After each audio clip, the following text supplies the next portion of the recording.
안녕하세요, 여러분. 환영하고 축복합니다. 오늘은 54일차입니다. 네, 오늘은 결단하라 라는 주제로 하나님 말씀 같이 나누겠습니다. 오늘의 범위는 레위기 끝부분입니다. 26장에서 27장까지가 되겠습니다. 우리 기도하고 시작하겠습니다. 사랑의 하나님, 감사합니다. 오늘도 저희가 진리의 말씀 앞에 앉았습니다. 하나님, 우리의 이 레위기 이 말씀이 그 옛날에 고리타분한 이야기가 아니라 하나님 지금 또 오늘날 우리에게 말씀해 주시고 계시는 그 사랑의 하나님의 음성을 듣게 하여 주시기를 소망합니다. 하나님, 이스라엘 백성이 가나안 땅에 들어가서 사는 것은 그냥 의미 없이 들어가서 살라는 것이 아닙니다. 그냥 내가 너희들에게 땅 줄 테니까 잘 먹고 잘 살아라, 그것이 아닙니다. 이 세상에 보이지 않지만, 우리 눈에 보이지 않지만 이 세상을 만드신 분 여호와 하나님이 살아계신다. 그가 다스리고 계신다. 그가 사랑으로 너희들을 통치하기를 원하신다. 그것을 선포하기 위해서입니다. 갈 때까지 간 그 가나안 백성들에게 하나님이 살아계신다를 선포하기 위함입니다. 그 말씀에 순종하는 자는 하나님의 백성이 되는 것입니다. 하나님 아버지, 오늘도 저희가 그 말씀을 들으면서 하나님 앞에 순종하는 자로 살아가기를 소원합니다. 하나님, 이 시간에도 성령님 저희들을 통치하시고 다스려 주시고 저희들의 귀에, 저희들의 눈에 하나님의 말씀이 보이고 들리게 하여 주시옵소서. 예수님의 이름으로 기도드렸습니다. 아멘. 네, 우리 리딩 가이드 보기 전에 우리 잠깐 또 정리 한번 해보겠습니다. 네, 하나님께서 지금 눈에 보이는 하나님의 나라를 만들고 계십니다. 세상 나라는 최초의 문명, 메소포타미아 문명 가운데 아주 화려하게 제국을 이루면서 발전하고 있었습니다. 하나님께서는 그 문명에 살던 아브라함을 불러서 내가 너로 시작하는 나라를 만들겠다고 창세기 12장부터 말씀해 주셨습니다. 그런데 정말 세상 나라는 발전하고 있는 가운데 하나님께서 빨리 시작하는 것이 아니라 인간이 포기하는 순간부터 시작하십니다. 인간이 낳을 수 없는 아브라함의 100세 때 이삭을 낳고, 자, 이런 식으로 하나님께서 나라를 만들어 가십니다. 자, 우리가 보면 정말 하나님은 거북이보다도 더 느린 것 같아요.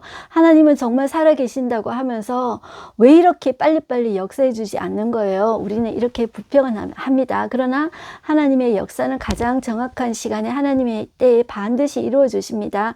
아브라함부터 시작한 나라는 창세기 끝부분에, 자, 그 요셉이 애굽으로 들어가면서 이제 끝이 나는데, 출애굽이 들어가면서 430년이라는 시간이 흐릅니다. 그러면서 430년 동안 국민이 만들어지게 됩니다. 250만 명이라는 국민이 만들어지게 되고요. 자, 하나님이 나라를 만드실 때 세상 나라와 동일하게 눈에 보이는 나라를 만들 때 세 가지 조건을 이루어 가십니다. 자, 첫 번째, 국민 만들어 주셨죠. 그 다음에 자, 모세를 통해서 먼저 이제 탈출하게 하셨는데, 이스라엘 백성 또한 시내산에 가게 됩니다. 거기서 법을 주십니다. 그리고 이제 땅만 차지하게 되면 되는 거죠. 이제 광야 1세대가, 자, 그런데 하나님의 말씀에 불순종해서 광야 생활 방황하게 되고, 광야 2세대가 가나안 땅에 들어가게 되잖아요. 자, 그래서 우리는 레위기를 통해서 광야 세대를 거쳤지만 하나님의 백성이, 자, 그 가나안 땅에 들어가자 그냥 살려 들어가는 것이 아니라 하나님이 다스리신다는 하나님의 나라를 선포하기 위해서, 하나님의 나라의 깃발을 꽂기 위해서 들어가는 것입니다.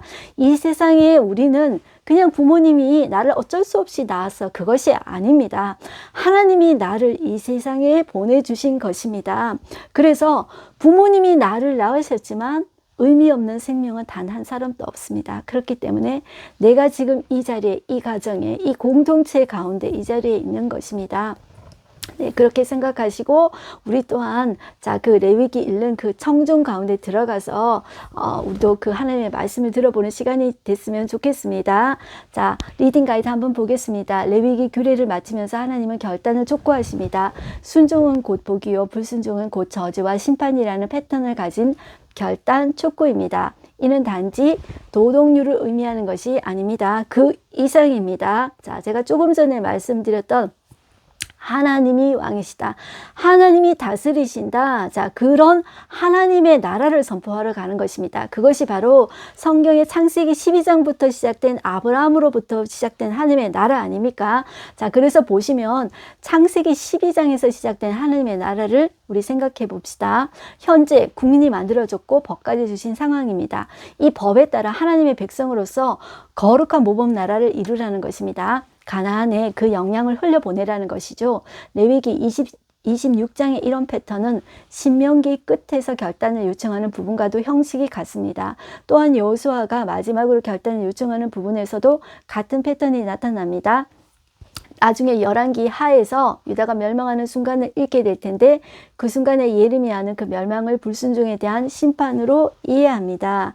네, 이렇게 보시고요. 오늘의 가이드맵 보시면 제가 계속 동일하게 설명드렸습니다. 이 레위기는 시내산에서 출애굽기를 쓰면서 자 그때 발생하게 됩니다. 자 그런데 이 광야 1세대가 가데스 바니아에서 하나님 우리에게 주신 그 땅 한번 정탐하게 해주세요. 그래서 이제 갔는데 거기서 이제 불순종하게 되죠.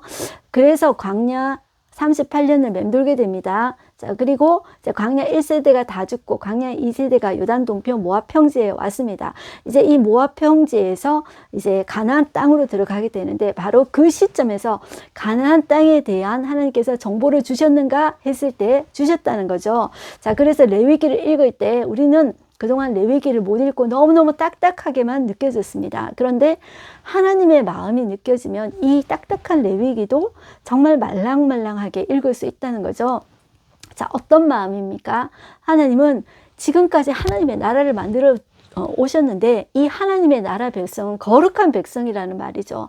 그 거룩한 백성의 정체성을 심어주기 위해서 하나님께서 틈만 나면 해주신 이야기가 제사를 통해서 하나님과의 관계 회복입니다. 자, 너희는 제사장 나라다.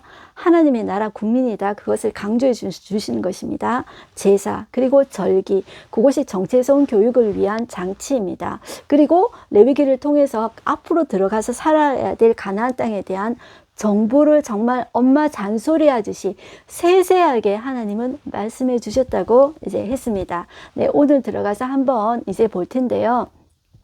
자, 26장에 보시면 1절에 자 너희는 자기를 위하여 우상을 만들지 말지니 조각한 것이나 주상을 세우지 말며 너희 땅에 조각한 석상을 세우고 그에게 경배하지 말라.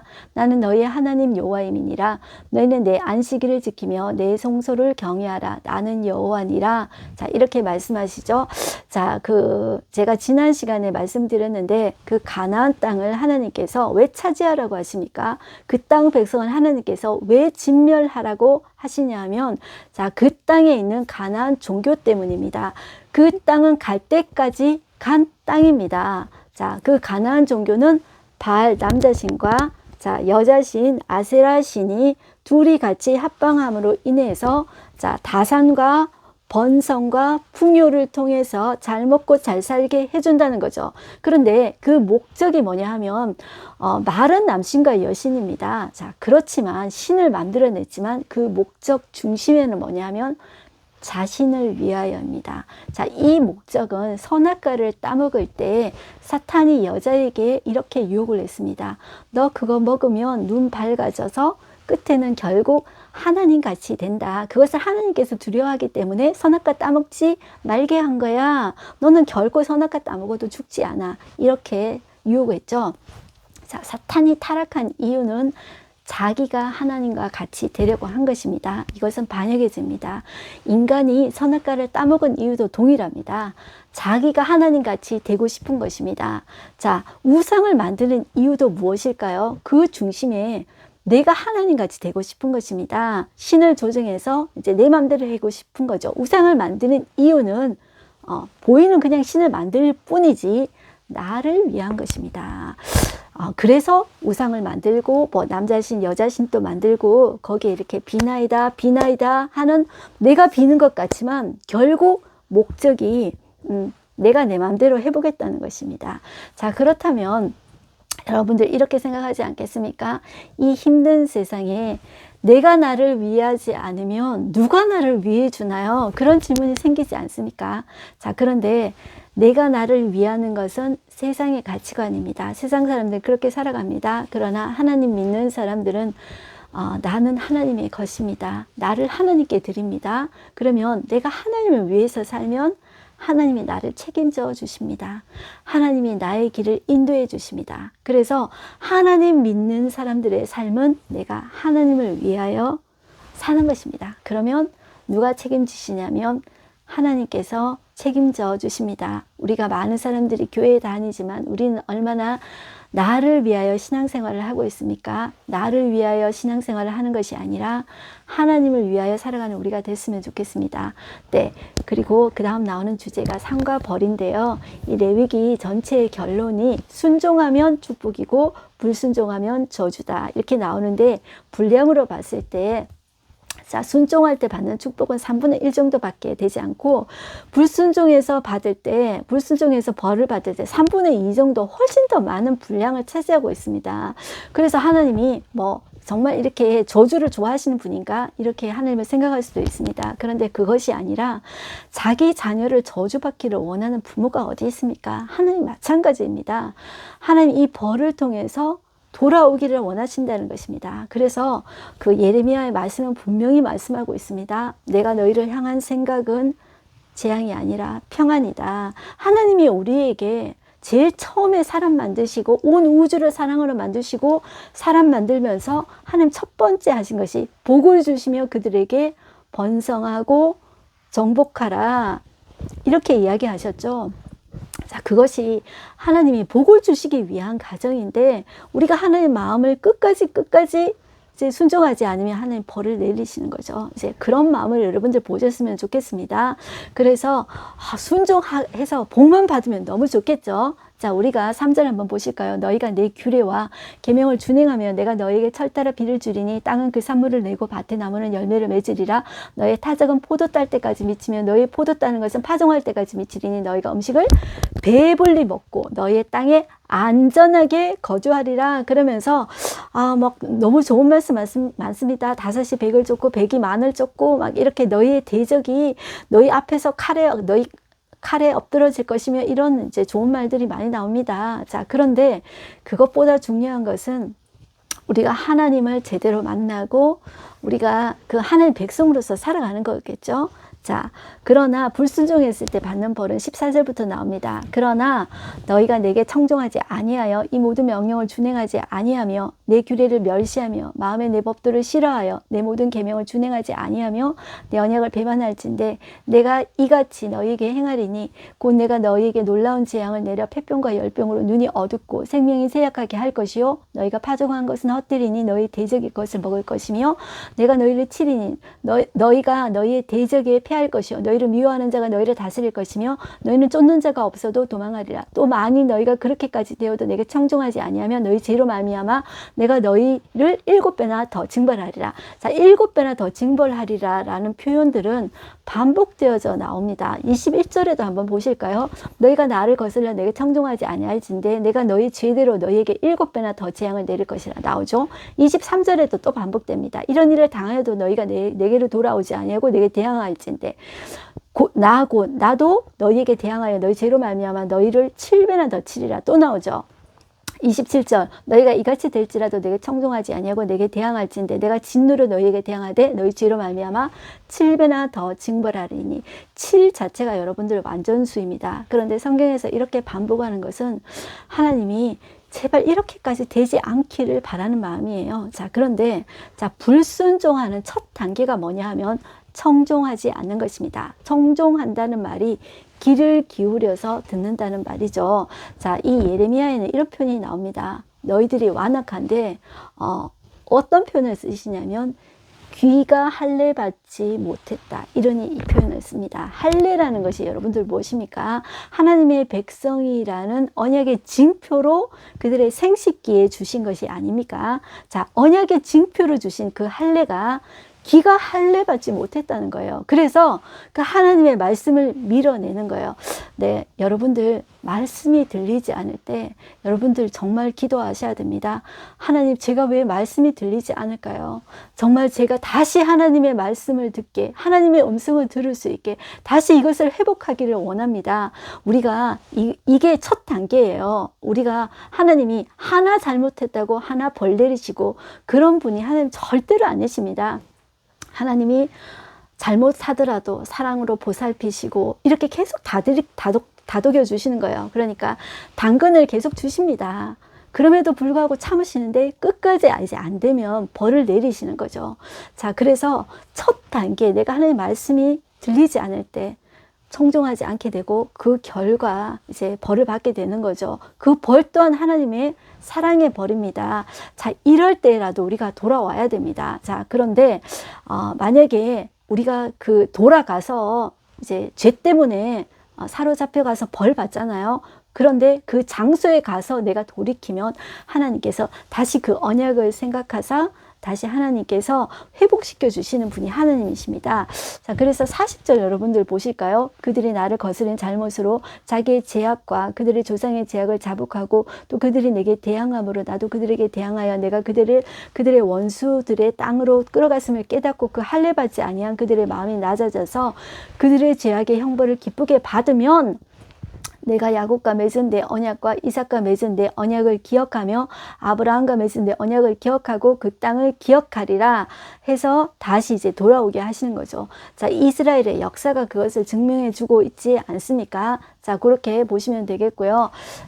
자, 이 마지막 끝부분 46절, 이것은 여호와께서 시내산에서 자기와 이스라엘 자손 사이에 모세를 통하여 세우신 규례와 법도와 율법이니라, 이렇게 이제 말씀하고 계시죠. 이제 27장이 이제 마지막 장입니다. 네, 27장을 다루고 있는 것은 서원인데요. 서원이라는 것은 하나님의 이름으로 이제 맹세하는 것이죠. 자, 우리가 하나님의 은혜를 받고 나서 내 삶을 하나님께 드리고 싶어요, 막 이렇게 고백하는데 왜 요즘에는 사람들이 좀 약아가지고 이런 서원을 드리지 않잖아요. 자, 그런데 옛날에는 이런 서원을 많이 드렸단 말이에요. 그런데 이 서원을 드릴 때 자기 자신뿐만 아니라 자기 자식, 그리고 자기 어떤 재산, 옛날의 재산 같으면 집이나 뭐 땅, 뭐 이렇게 짐승 이런 거를 자기 재산이라고 할 수 있겠죠. 자, 그런 것을 여호와 앞에 드리기를 이렇게 서원하는 경우가 있다는 거죠. 자, 이것은 하나님 앞에 정말 기뻐서 제가 기꺼이 순종하겠습니다. 자, 이런 마음으로 드렸겠죠. 그런데 돌아오고 나서 여러분들, 내가 왜 그랬을까? 뭐 갔다 오고 나서 내가 하나님 앞에 드렸어요. 그런데 집에 와서 이제 와이프랑 또 남편이랑 또 싸우게 되지 않습니까? 자, 이런 경우에서 어떻게 해야 될지를 이제 말하고 있습니다. 2절 보시겠습니다. 이스라엘 자손에게 말하여 이르라, 만일 어떤 사람이 사람의 값을 여호와에게 드리기로 분명히 서원하였으면 너는 그 값을 정할지니. 자, 이 제사장이 이제 값을 정하는 것입니다. 자, 그래서 3절부터 이렇게 그 값이 나옵니다.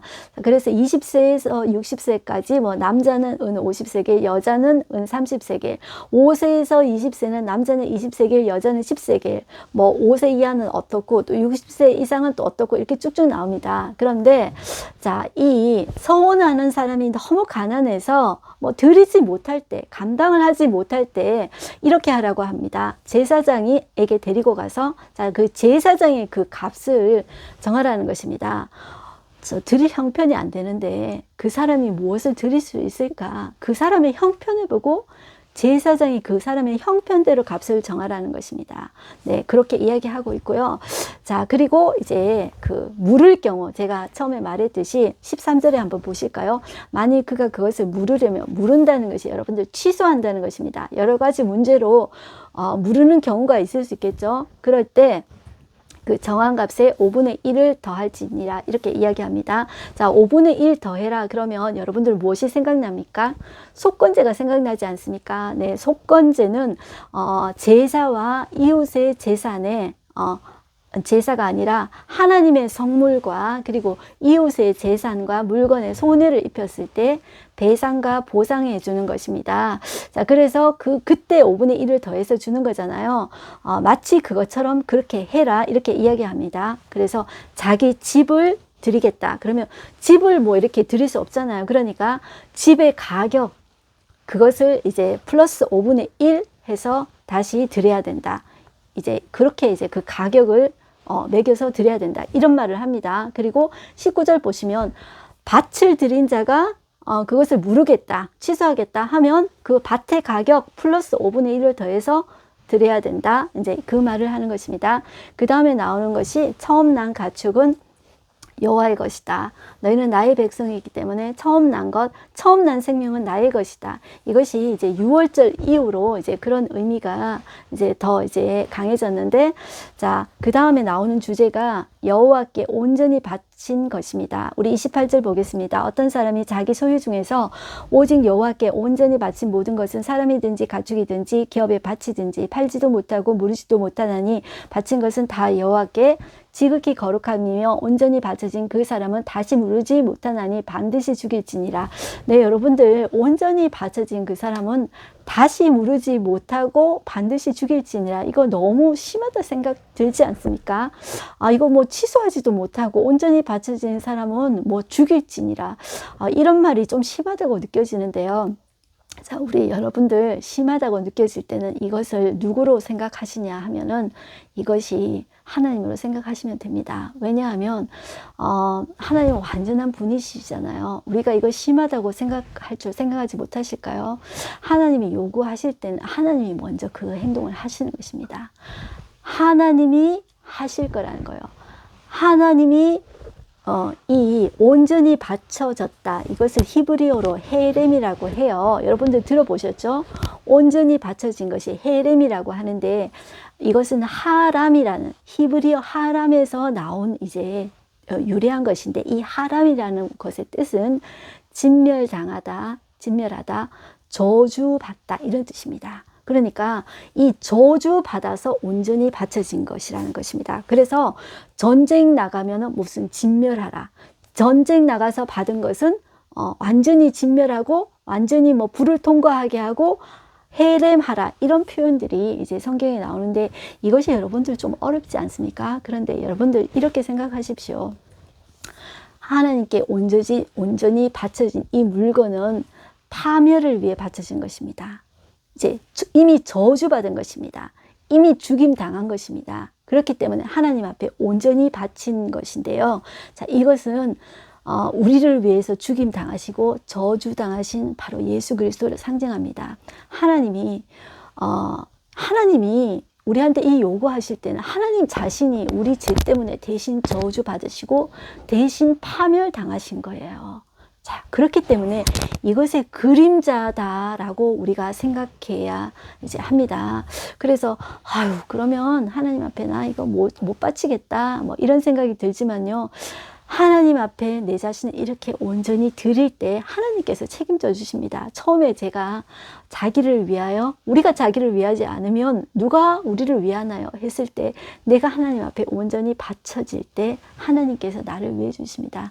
마찬가지입니다. 내가 하나님 앞에 온전히 바칠 때 내가 죽는 것 같지만 내 안에 하나님의 생명, 예수 생명이 살아나는 것입니다. 그래서 갈라디아 2장 20절에 내가 그리스도와 함께 십자가에 못 박혔나니, 내가 그리스도와 함께 십자가에 못 박혔습니다. 자, 그럴 때 내 안에 내가 사는 것이 아니라 나를 위해서 죽으신 그 예수 위에 사는 것이라 예수의 생명이 내게 발현되어서 예수의 생명으로 살아가게 되는 것입니다. 네, 우리가 레위기를 생각할 때 딱딱해, 이 제사 절기 너무 힘들어 이렇게 생각하지만 이 모든 제사도 우리를 위해서 오실 예수 그리스도께서 정말 짐승처럼 잡히시고 짐승처럼 피 흘리시고 저주 받으셨습니다. 그 예수님을 상징한다고 생각할 때 여러분들 이것이 너무하다 생각됩니까? 이 레위기의 이 말씀이 딱딱하다 생각되십니까? 하나님의 마음이 먼저 우리에게 느껴져야 합니다. 그럴 때 이 레위기도 여러분들 읽을 수가 있습니다.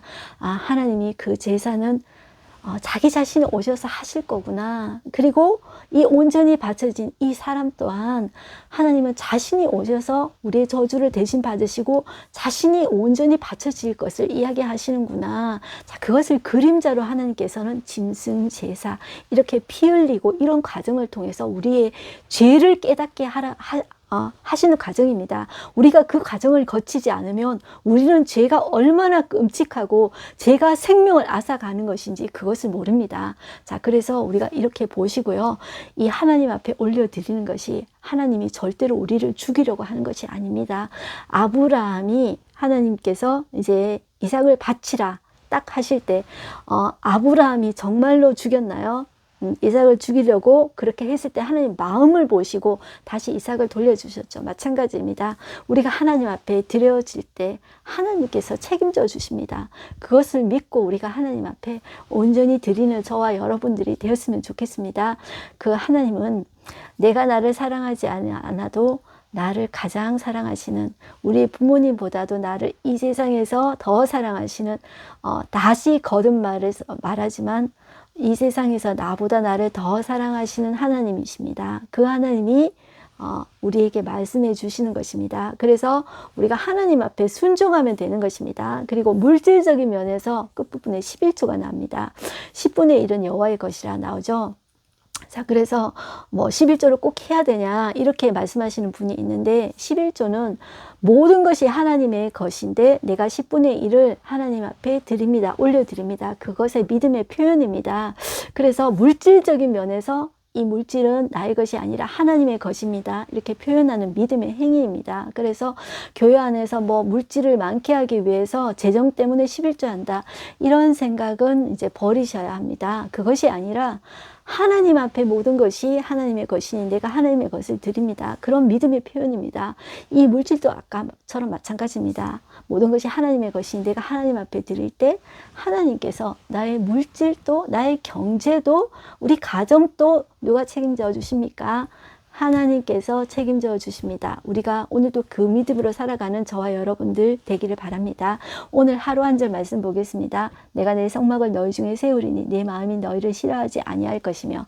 자, 어떻게 말하십니까? 성막이라는 것은 텐트 치고 같이 살겠다, 거하겠다, 이런 말이죠. 자, 그 하나님의 마음이 우리를 싫어하지 않는다는 거예요. 여러분들 그 초월자이신 하나님, 전능자이신 하나님, 이 세상에서 가장 높으신 하나님이 아니십니까? 그런데 좁고 좁은 내 마음 속에, 그리고 좁고 좁은 우리의 현실 속에 들어오셔서 우리와 함께 사시겠다, 이렇게 말씀하시는 하나님이십니다. 그 하나님 앞에 우리가 마음의 문을 좀 열었으면 좋겠습니다. 하나님 너무 엄해, 너무 찌찌해, 너무 깐깐해, 그것이 아니라 우리가 하나님의 마음을 이해할 때 하나님이 나를 사랑해 주셔서 그런 말씀을 해 주신다는 거, 하나님이 하시지도 않은 것을 요구하지 않은 것이 아닙니다. 우리로 하게 하시는 것은 그 하나님의 마음을 깨달아 가게 하는 과정이다, 이렇게 보시면 되겠습니다. 네, 오늘의 인사이트 보시겠습니다. 이스라엘이 하나님의 통치를 받는 백성으로 살 때 주시는 복들이 나옵니다. 반대로 불순종할 때 저주도 나옵니다. 마치 이제 그 패턴이 신명기 끝에도 나옵니다. 신명기 28장과 같습니다. 하나님의 말씀대로 살 때 하나님은 그 백성들 가운데 성막을 세우시어 그곳에 거하십니다. 그곳에 들어가 거하시며 그들의 하나님이 되십니다. 그들은 하나님의 백성이 됩니다. 하나님의 백성이 되는 것이 여러분들 가장 큰 복입니다. 잘 먹고 잘 사는 것은 하나님께 맡기십시오. 그러면 하나님께서 책임져 주시고 내 손에 나의 달란트대로 하나님께서 나누어 주실 것입니다. 네, 시간이 가면서 나타날 성전 건축과 파괴, 또 재건의 의미같이 까지 이런 맥락에서 우리가 이제 생각해 볼 수 있겠습니다. 네, 오늘 레위기를 마치고요. 우리 레위기를 이제 마치면서 하나님 앞에 이 모든 영광을 드렸으면 좋겠고요. 우리 하나님, 우리 오해하지 맙시다. 하나님은 이 세상에서 가장 사랑 자체이신 분이십니다.